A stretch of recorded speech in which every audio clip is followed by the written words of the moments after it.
Mistakes, they happen, right? Maybe a little more often than we'd like, but there's always a solution, and it's a good way to learn because, when you learn the hard way, it usually sticks. In this video, I'm going to show you a few fixes, and when you're finished, nobody would know unless you pointed them out.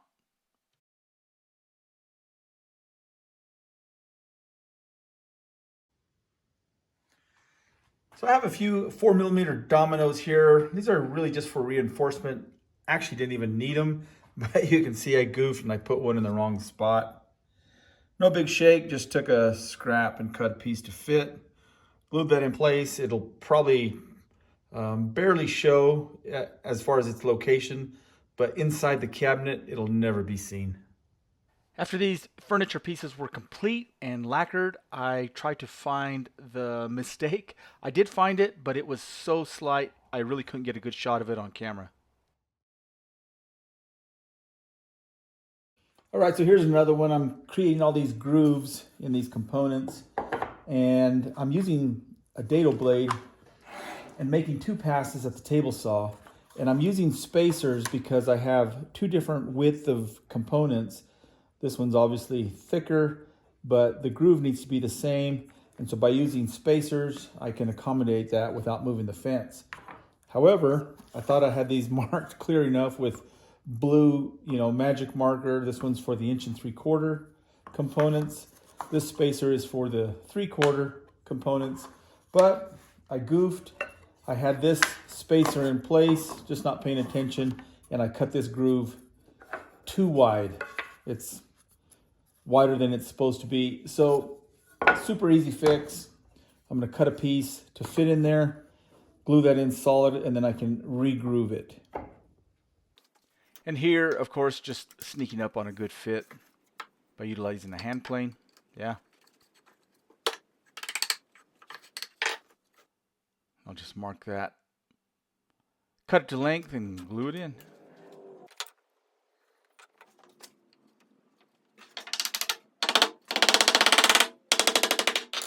Time for a bigger hammer.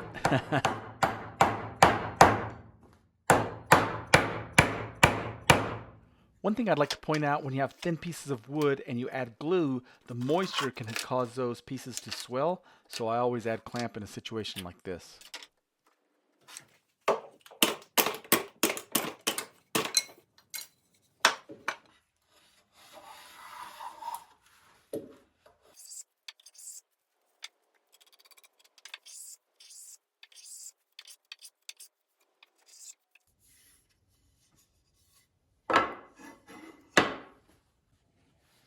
All right, there it is.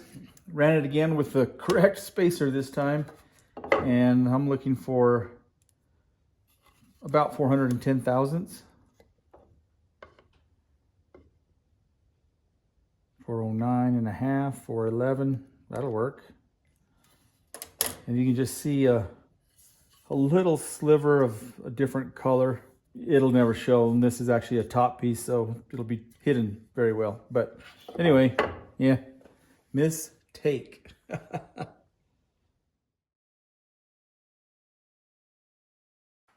All right, here's another one. So this is actually the bottom of the panel. It'll never be seen, but right here on this edge, I had rough handled this panel.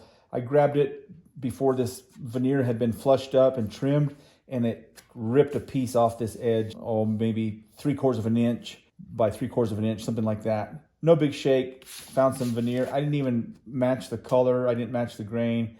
And you can see this is the piece I started with. Cut that with a chisel as a triangle. Cut this bad area out with a razor knife and a straight edge. Didn't spend a lot of time. I barely sanded it. It's completely utilitarian.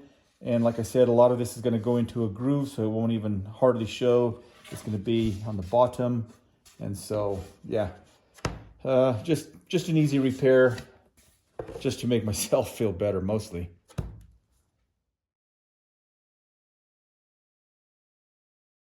All right, I screwed up. So I'm working on this chest of drawers, and this gets a door in this area, but all these drawer fronts are matched. All the grain, this is all out of one piece of wood. This rail and this rail are out of the same piece of wood. Those are indexed. These are indexed. These are indexed. You can see that this is split. This one matches this grain and that grain, etc., etc. Beautiful, except, boom, that guy right there. What? Yep. I put the panel in backwards. You can see how that ties in with that one. Yep, the panel's in upside down. Don't know how I did that, but it happened. There is no way that I can take this door apart, this drawer front apart. Since this panel is glued into the groove, it wouldn't come apart. So what I'm gonna do, I think the best solution is leave it like this and fit a piece of veneer in here that will match that. So I've got a piece here.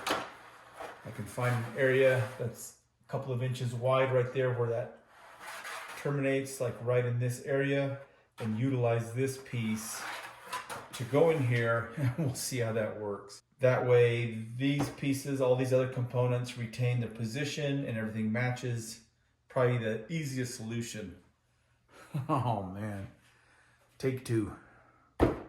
Say goodbye to that perfect match, right? And incidentally, I noticed these frames look different from different angles as the light hits it, as the way the light refracts. So on camera, it looks, I know this style here looks really light, but in reality, it's all out of the same wood. Okay, so here's the piece that I'm gonna use to repair. You can see I've cut it slightly oversized, and this should tie in well with that, and we'll be back on track. All right, this stuff is fantastic, and if you've seen any of my YouTube videos where I'm using the Shaper Origin and working with thin veneer, you know that this stuff was instrumental into making that happen. This situation is no different, and so I've got this veneer, and I've only sprayed this temporary substrate. I don't want any glue on this because it would make it hard to remove, and then that glue that's on here could impede with the new glue that I'm going to be using to adhere this to the drawer front. So I've sprayed that. I'll let that tack up for a few minutes, and then I'll apply this with a roller, and then I can sneak up and cut this to the perfect size. That's the plan anyway. So by attaching that veneer to a thin substrate like 1/4 inch, it makes it way easier to cut that at the saw, and I don't have to worry about the veneer being wavy and all that jazz, right? So I used to do this with Formica a lot. Excellent method. So essentially at this stage, we're just creating an inlay, yeah? And I notice that this frame is really, that's dead straight. So that's a bonus, as is that one. Okay. So we'll probably sneak up on the width first. Yeah, I'm gonna run this through the joiner real quick. Be right back. So this side slips in. This side's a little tight. I'm just gonna use a hand plane, I think. Incidentally, this is another benefit of using veneer. I had ordered about 180 square feet for this particular job, and each one of those sheets was cut out of the same log, and that's called a flitch. And they're numbered sequentially, so they change, the grain changes very little from sheet to sheet, and so I was able to go, you know, 1 or 2 sheets deeper, however they got used, and that grain still matches. And here, this low angle Veritas is what I use for fine detail work, and the other Stanley is more of a, it's a little bit of a rougher cut, and I'll use that primarily for champers. I thought I would use it on the MDF, but it was cutting too much, too aggressive. And sure, I could easily adjust it, but this is the method I use.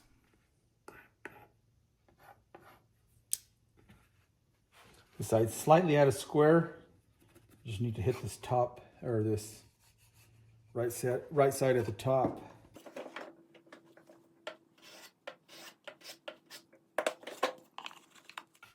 Looks pretty good. Could use a little more, but I don't want to go too small. That's just about ready to drop in. I think we're there.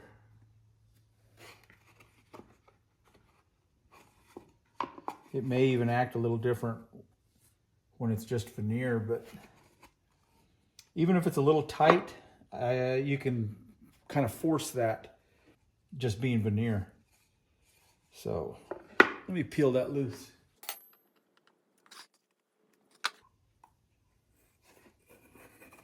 So it's probably easy to see the benefit of adhering the veneer to that 1/4 inch. I can size it, I can just shave certain areas, makes it a lot easier, and then it's super easy to peel as well. How fantastic is that? No glue, ready to go in. I mean, no glue or residual, since I only sprayed the substrate, not the back of the veneer. Wow, this looks really out of square. That side is good, but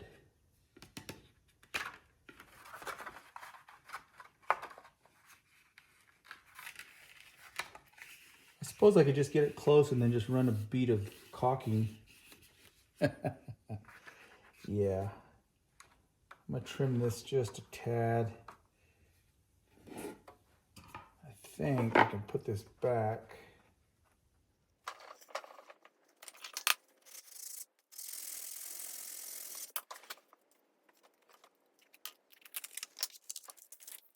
There we go. So I put the veneer back onto the 1/4 inch and sanded it so, you know, it would be impossible to sand later. Sanded it with the 180 grit with the ETS and then hit it by hand, you know, with the grain so everything will blend.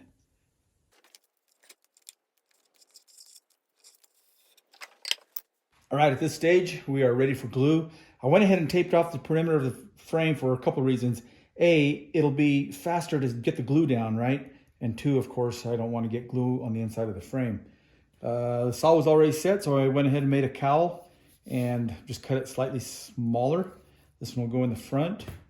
This one will go in the back, providing plenty of pressure. I guess we can just go ahead and put that one in there now. And yeah, let's glue this. All right, so it's super important to get a nice consistent film of glue. How much glue? Well, if you had a pencil mark on the substrate, you should still be able to see it through the glue, right? Of course, I'm adding a cowl and some clamps. I like a lot of clamps and moderate pressure rather than a few clamps and too much pressure. Well, it came out fantastic, but you're gonna have to take my word for it. I'll be showing the finished project soon. So what I've got going here is a finger pull, and I should have used a backup board, clamped a backup board and used a handheld router, but I didn't. I thought I could get away with it at the router table. It chipped out on that tailing edge. Well, no big shake. I can make the pull a little bit longer. And notice the stop block's clamped to keep me from going too far. Let's see how we did. Okay, so the bad part, actually I need to go a little deeper. You can see just a little bit right there.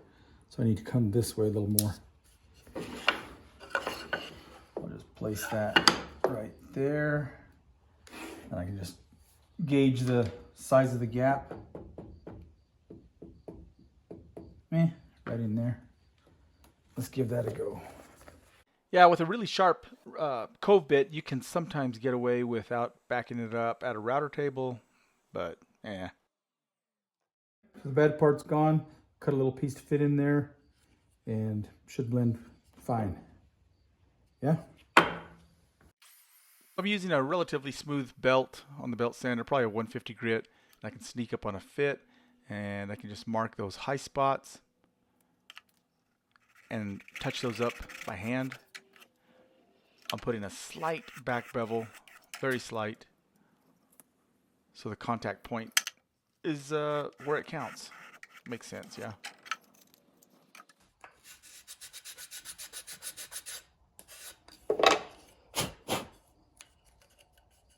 Now, I could have spent a little more time and got a perfect fit, but this will actually be completely invisible. You'll never see it. And you'll have to wait to see what I'm talking about. It's a drawer front, but hidden.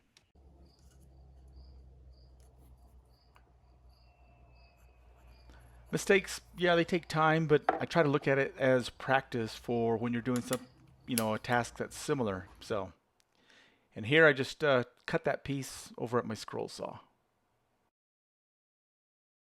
I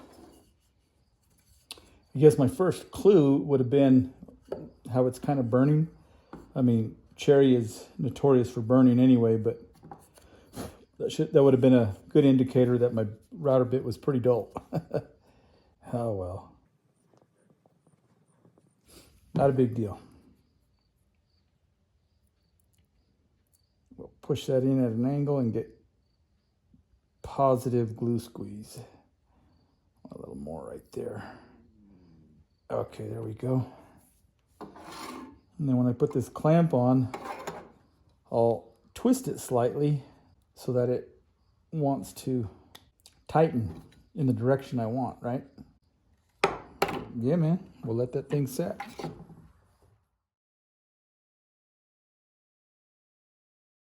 So I'm working on this pile of drawer fronts, doors and drawer fronts, and move this guy. Okay. Anyway, I noticed that this set to door and drawer front, that my grain didn't match. I'm like, wait a minute, what happened? I was so careful. Well, what happened is this handle got put on. So this is actually the back of the door. That's actually how I noticed it. I saw this little mineral mark, and I remember that when I was making these panels. This is actually the front. You can see this grain matches that perfectly, right? So, crap. And not a big deal because I can just cut this off. This handle doesn't match anything. Actually, you know, it's not like these that were a set. These go next to each other and the top of the grain matches on the handle. You know, these are indexed to each other. These line up, everything. So, since these are single, not too big of a deal. I'll just slice this off. I have more of this material. I'll glue another one on and make sure I put it like that. Yeah, it's part of being human.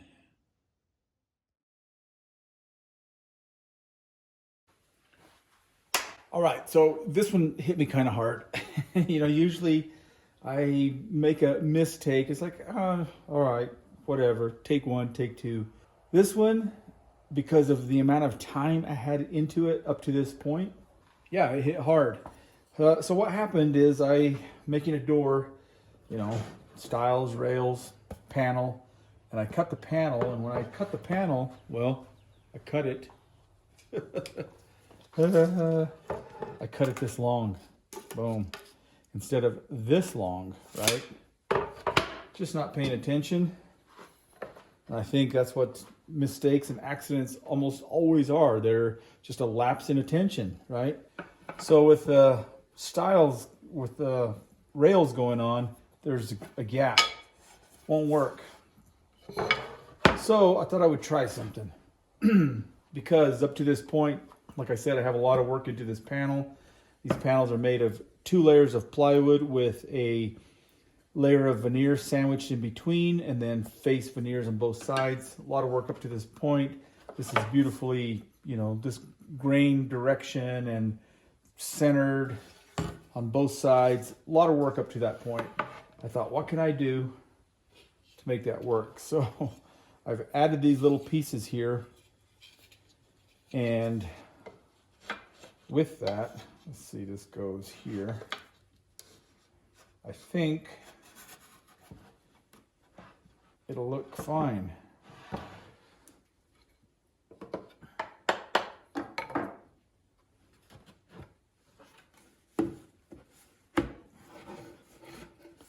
So of course there's glue, and I can probably make this a little bit smaller to where it's just, you know, you're just tricking the eye, you're just fooling the eye. You know, this actually goes in the midst of a bunch of drawer fronts, and so it's the only one that's going to be slightly different, but the rails continuing that are adjacent to it will still be this width, and so I think everything will still look harmonious, and it'll be a great fix if I can make that work. Now you might be thinking, well, it's going to be kind of weak because that panel doesn't go very deep into this groove. But you know what? This will be glued solid. That'll be glued solid. Of course, the joints will be solid. And it's even more solid than if this was a floating panel. So, yeah, it'll be fine. But, oh my gosh, right? I ended up gluing 2 strips of solid wood at the top and bottom of the panel to fit in the groove. All right, I got this thing out of the clamps. I've sanded one side and have a pretty decent match with the grain color and the grain. So this is the back. Let's go ahead and do the front. As I was starting to sand, I realized that this belt is getting pretty tired. That's glue on there.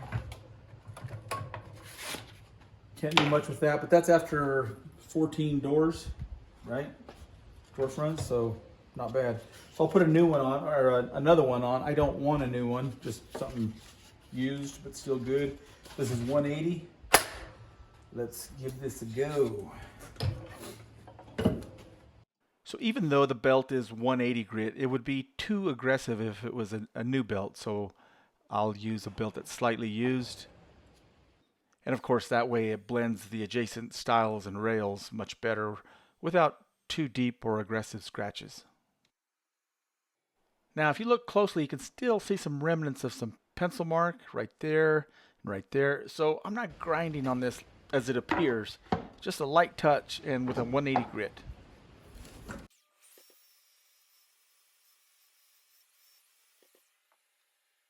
And again, just a whisper of pencil lead here and there.